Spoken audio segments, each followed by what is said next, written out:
Thank you everyone for coming.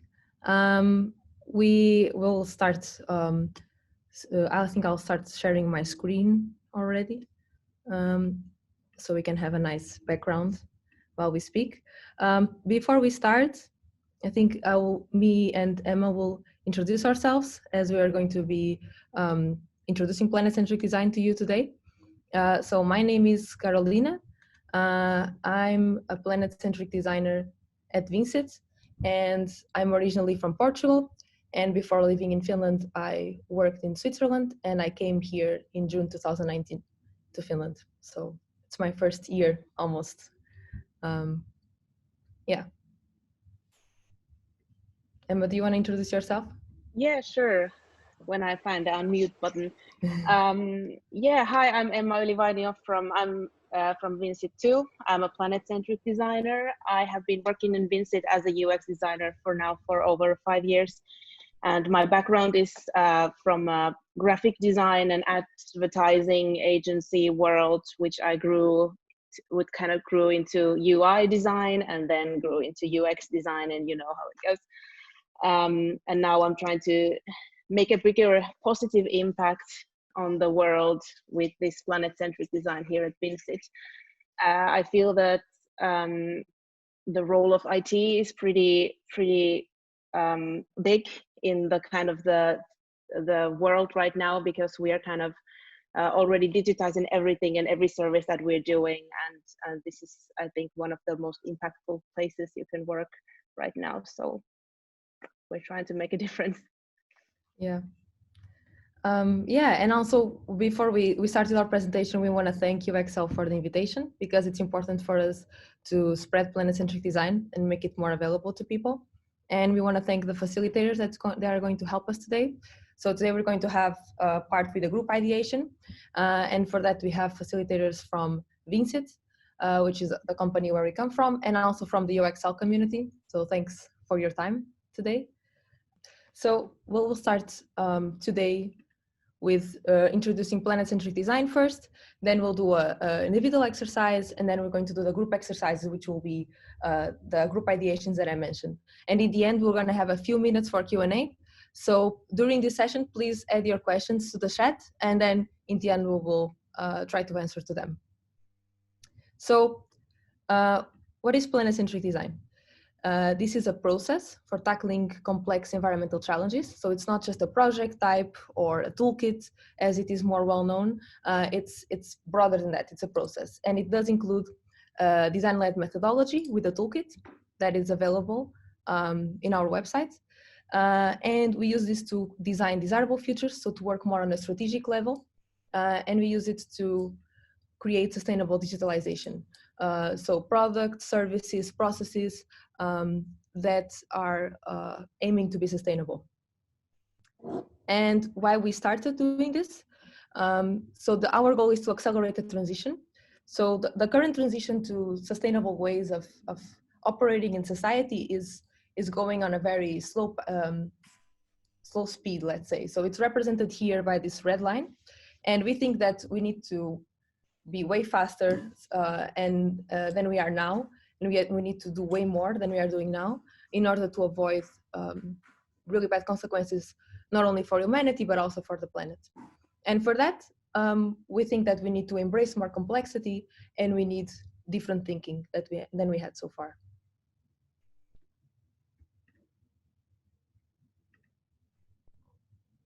Okay, we're gonna go through this really quickly because we have a limited time for the workshop itself. But when we're talking about planet-centric design, we're talking about different thinking. And what we mean by this is not such a new thing. We're just trying to remind ourselves and combine these things in a kind of different way. And I think it's good to be reminded of these things already. The first thing that we're going to show you is the 3 principles of the planet-centric design thinking, which are in the next slide. So we're trying to look at things in a wider lens. We are using the user-centric desirable, so we can do things that the user needs and wants, and the viable, which we do the things that are profitable to the business, and feasible, that we do the things that we actually is possible. So kind of like in those three principles, as when we combine them, we can create very like user-centric products, as we do. This is a very like traditional way nowadays for thinking about design work. So on top of that, we would like to add a wider lens, which brings us to responsible, systemic, and transparent. So we want to make the thing that we're designing to consider in a responsible way. So being accountable and believing in what we put in the world, and kind of like trying to deal with the challenges in our field. Systemic, we're embracing the complexity and the whole value chain that we're in, and kind of like the effects that we have outside of our product. And as they say, no man is an island, no business is an island. We always exist in some system, and we're always affected and will be affecting the system that we are working in. And the transparent, that we're doing things in a transparent way, which kind of nurtures trust and creates trust to our users, and maybe a little bit of behavioral change. If we can, for example, bring transparency to our services, what happens behind the scenes when you click a button, what actually happens when you click a button in Amazon, what is the whole chain that happens for you. Now it's kind of invisible for us, and we're trying to kind of like take back the transparency of the service that we are designing. So navigating this complexity, it's pretty apparent that the world that we are living in now is getting more and more complex. We are getting more and more complex ecosystems as we go, and the pandemic that we're experiencing now is kind of enhancing the systemic things that we are experiencing, from the aspects of like the actual virus spreading, and then like how it affects in every single service that we're using in our lives. We have a couple of things that we want to talk about. We have three kind of approaches that we are bringing to your mind now for the workshop, that's kind of considered before the workshop, is the holistic approach. I feel that like this one is kind of been on the rise for a couple of years now. Like saying in the joint futures or something, there has been a lot of talk about embracing diversity in the IT business, or even talking about the pronouns that we use in the services, like how that matters, and the kind of the holistic approach of everything that we are doing and representing in the world. When we're talking about user experience, even that doesn't live in a vacuum. There's always other things that affect the user than our services. So until ultimately, what we are designing is like not individual apps. It's an ecosystem that they all live in. Which brings us to the second thing, which is kind of systemic thinking. Which is, as service designers, I think, or designers or whatnot, present, we're kind of already thinking a little bit in systems. So we know that we kind of have to see the system first to fix it.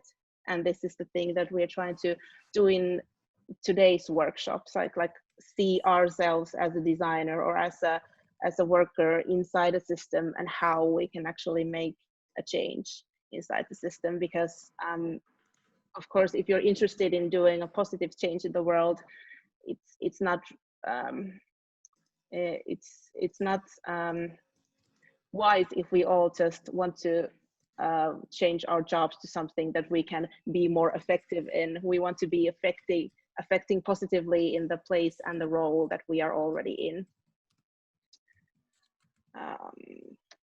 Yeah, and the responsible approach, I think Mike Monteiro is one of the ones that have been talking about this for the longest, kind of like the responsibility of the designer.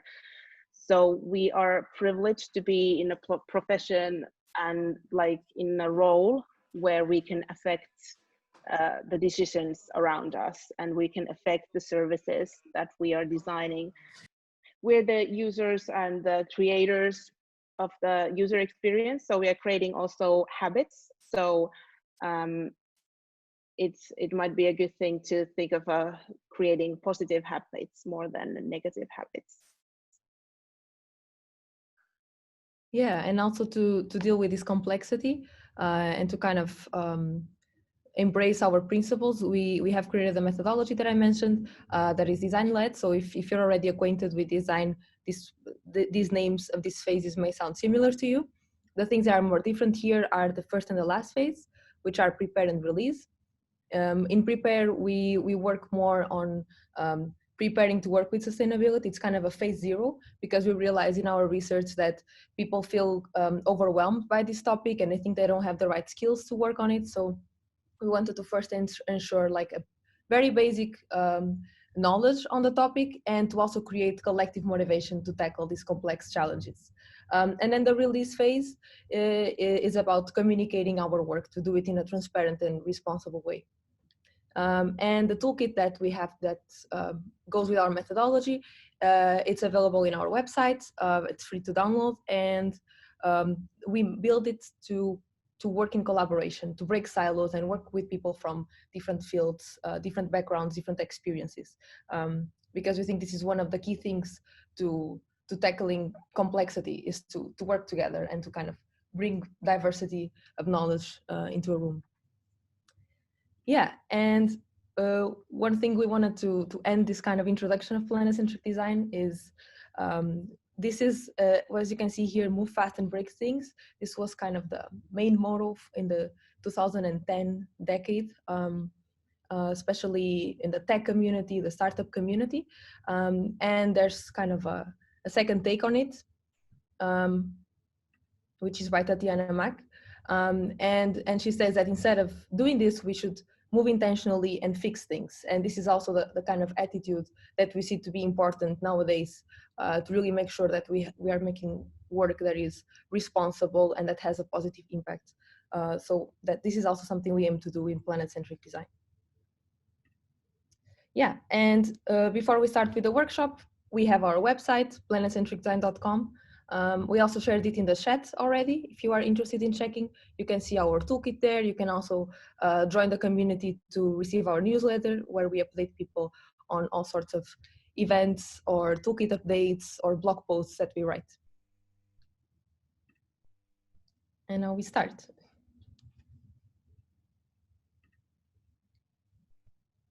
Okay. Yeah. So we are going to the workshop part of this thing, and we have kind of three sets workshop here. So first we're going to think about ourselves. So who am I and what is my superpower? Then we're going to go to the next level to oh, my toddler is screaming. Yeah. next level to kind of like, how can I use these powers to affect the to create positive change in the planet?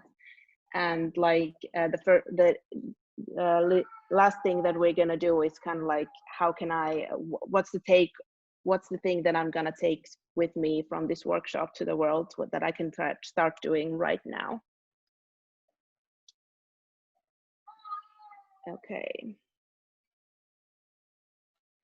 So the first individual challenge we have right now is what are your superpowers? We would like everybody to think for themselves, like individually, to take 2 minutes and think about what am I really good at? What are my superpowers? What are the kind of things that I bring to the world? What I'm best at?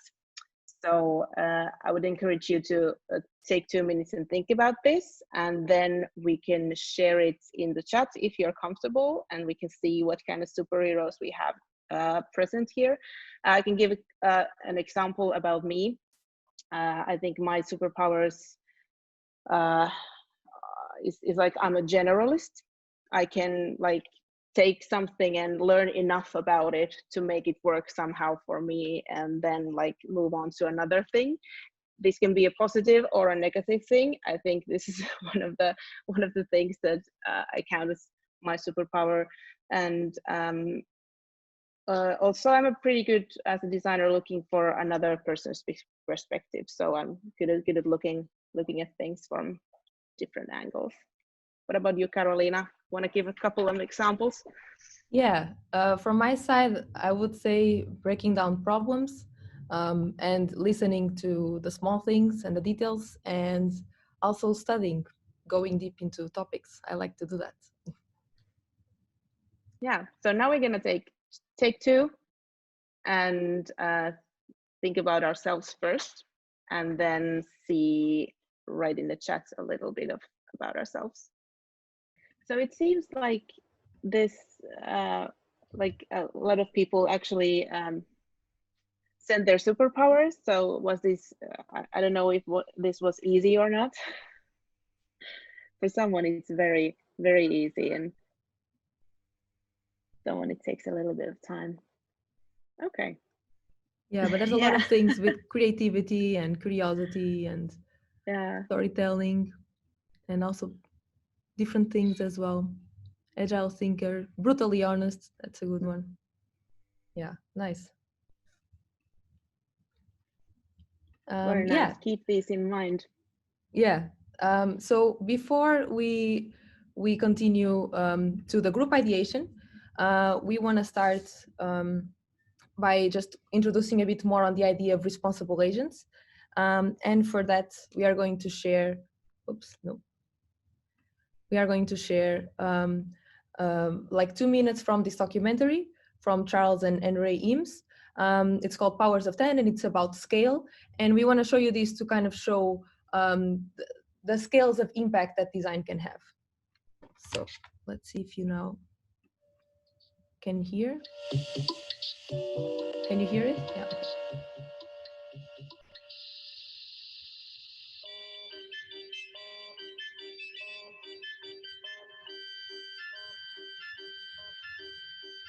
The picnic near the lakeside in Chicago was the start of a lazy afternoon, early one October. We begin with a scene 1 meter wide, which we view from just 1 meter away. Now, every 10 seconds, we will look from 10 times farther away, and our field of view will be 10 times wider. This square is 10 meters wide, and in 10 seconds, the next square will be 10 times as wide. Our picture will center on the picnickers, even after they've been lost to sight. 100 meters wide. The distance a man can run in 10 seconds. Cars crowd the highway. Powerboats lie at their docks. The colorful bleachers are Soldiers Field. This square is 1 kilometer wide, 1,000 meters. The distance a racing car can travel in 10 seconds. We see the great city on the lake shore. 10 to the 4th meters, 10 kilometers. The distance a supersonic airplane can travel in 10 seconds. We see first the rounded end of Lake Michigan, then the whole Great Lake. 10 to the 5th meters, the distance an orbiting satellite covers in 10 seconds. Long parades of clouds, the day's weather in the Middle West. 10 to the 6th, a 1 with 6 zeros, 1 million meters. Soon the Earth will show as a solid sphere. We are able to see the whole Earth now, just over a minute along the journey. Yeah, so this was just to kind of give you this idea and to kind of show these two perspectives. And this is a documentary that you can find in YouTube if you're interested.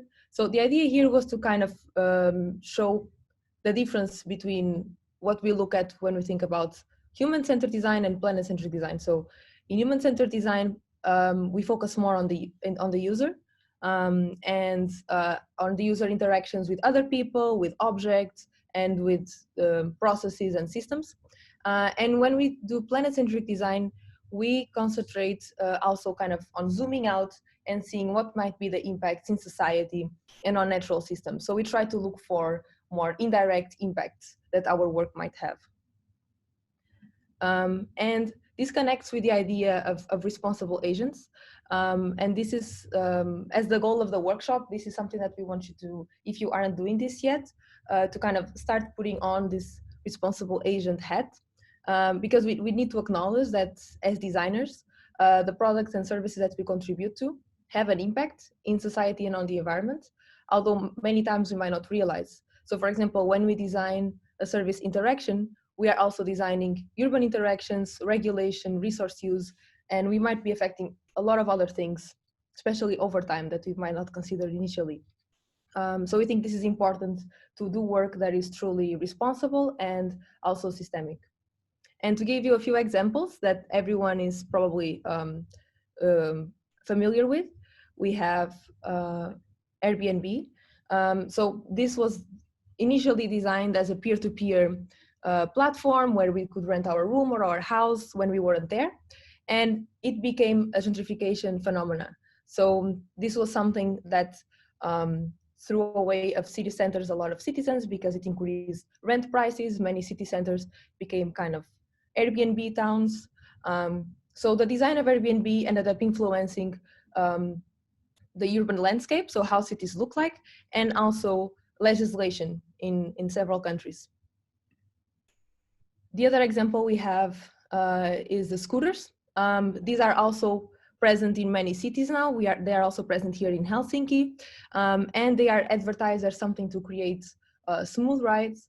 But here, especially considering that Helsinki is a flat city, they come to replace walking and city bikes, which were already, there were already solutions.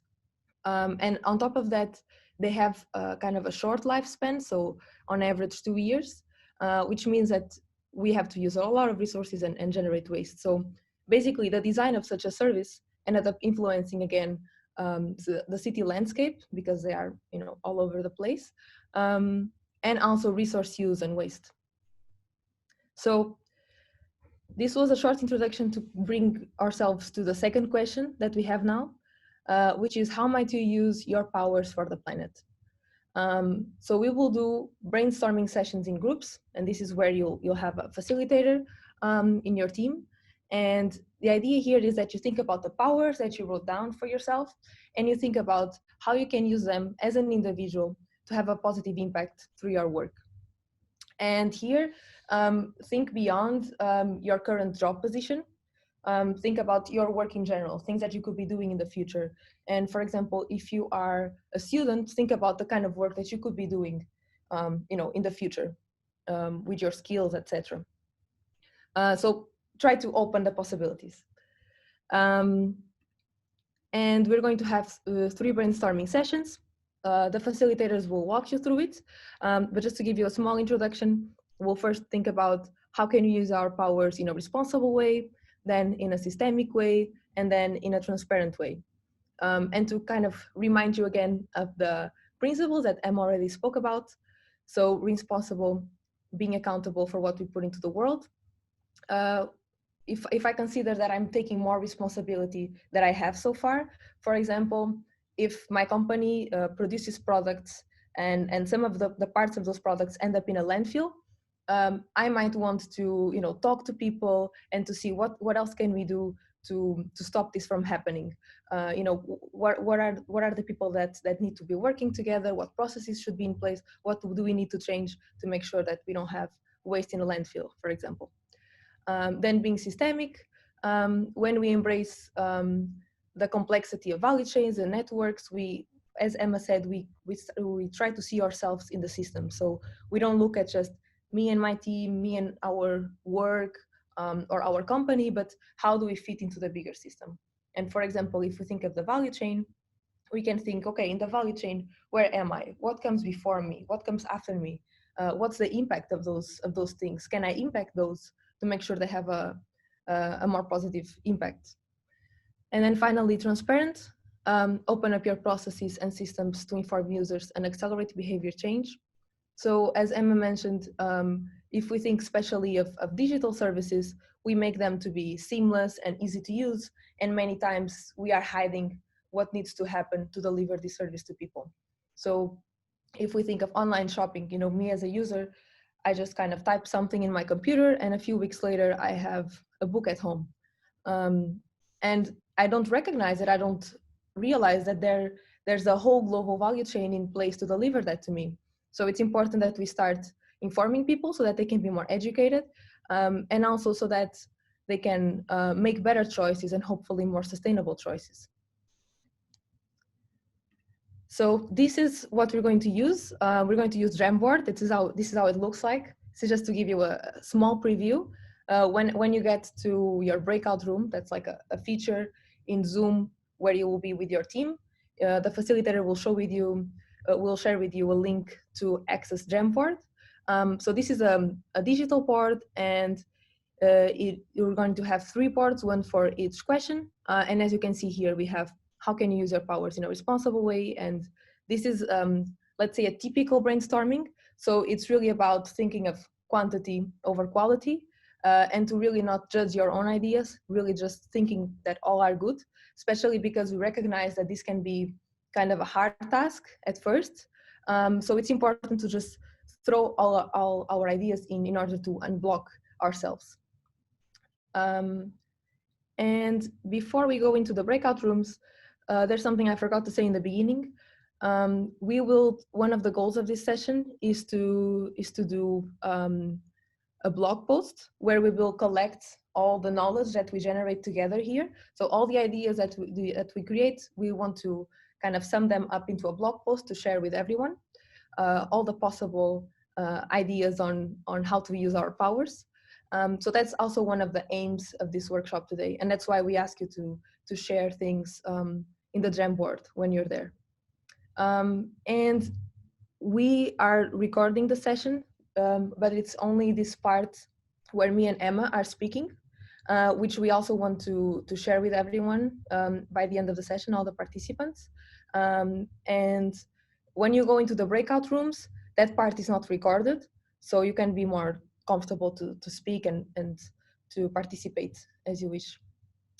So this is it for now. I guess we can now go into the breakout rooms and see you again soon. Hi again. Yeah, I think everybody should be back at this point. So I guess I can share my screen again. So we move on to the last part of the workshop. Okay, so as we've been ideating our own kind of ways of doing responsible things and how we would do this, we would like to ask you as a participant, like, did this ideation give you some ideas of like new things you could do in your own role that you can apply?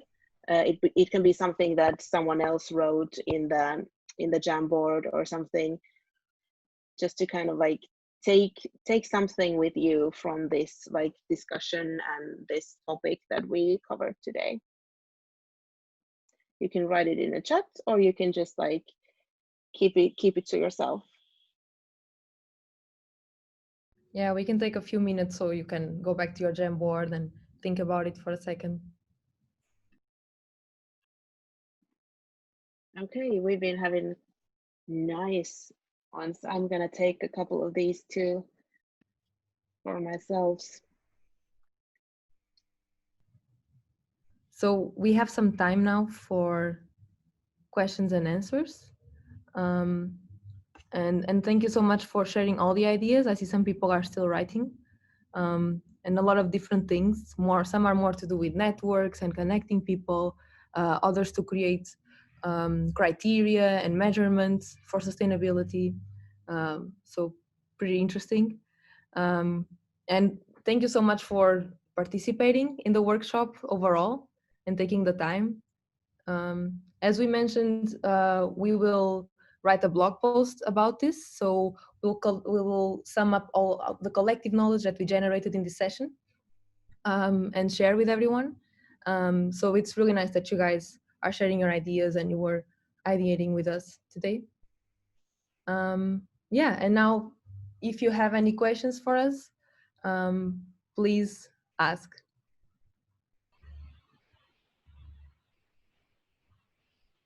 Yes, we're going to share the recording. I see a question about this with the participants.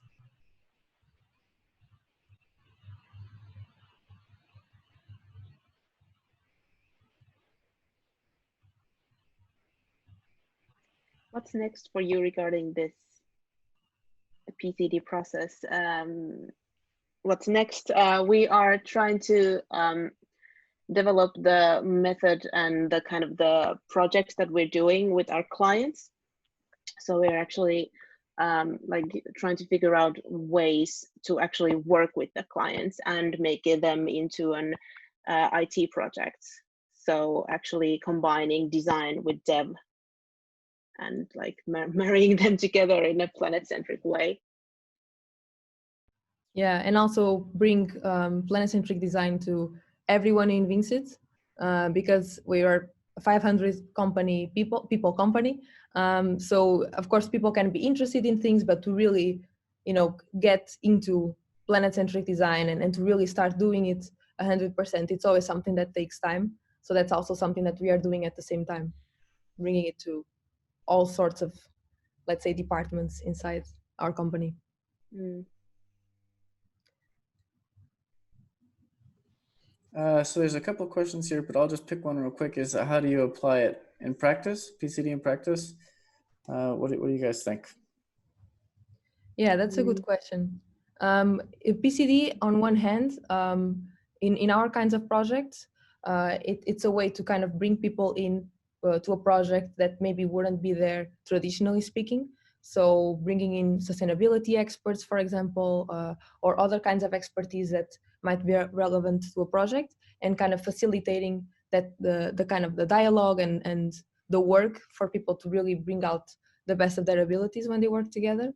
Um, I guess one example of a project we have now is in an ecosystem called Seed, in which we are building a digital twin of a manufacturing process. And the idea is to make the process more efficient, to stop using as many chemicals, to be more energy efficient. And on top of these things, the user-centered approach that comes with Planet Centric Design, one of the things is to empower more the sustainability manager of the company. So to really kind of give a bigger voice to this person and to the sustainability agenda that they have. So that's an example. Okay, there's quite a few here. I'm not sure if we'll get to them all. There's a question about the prepare stage in the methodology. Maybe something real quick about that so we can get it to a couple more. Yeah, so in regards to the prepare stage, basically what we do more in this stage, we have different kinds of exercises. You can also find them in our toolkit. One of them is to prepare boot camps for the team or the company that we are working with, or if you want to use a toolkit, prepare it for your own team, in which you bring in sustainability experts. So it can be from sustainability in general as a field, or ecology, something like this, and to kind of bring the basics of for example, ecology, or just the science of sustainability, and to kind of explain, what's going on now, for example, with climate change. Where does this take us? What brought us here so far? And to kind of explain these kind of basic things and to generate discussion on these topics. So there's a lot of types of boot camps that can be done on different topics, also connecting more with your own company's work, to see what might be the impact of your work that you haven't seen so far. So kind of opening the horizons. And then we have also exercises more to think about our own product. So for example, if you have your own service or something that you use, like an app that everyone has in their phone, how can we make it more planet centric? So what could be the things to make it more responsible and more sustainable? So it kind of opens up in our head possibilities for services that we are acquainted with and that we haven't considered so far. So it's this kind of exercise. It's more on one hand to inform, and on the other to explore possibilities and to actually see that with our skills we can do something. And now I've spoken too much. Maybe you can answer the next question. There's two questions that are like specifically about software. So just like how to kind of bring this into the realm of software. So if you're a developer, and then also the question of, software uses energy as well. So what are your thoughts on that? Yeah, well, of course, we don't have from Vincit now developers present, but with the limited knowledge that I can say is there are some things that come with best practices in code. So you can do like green coding.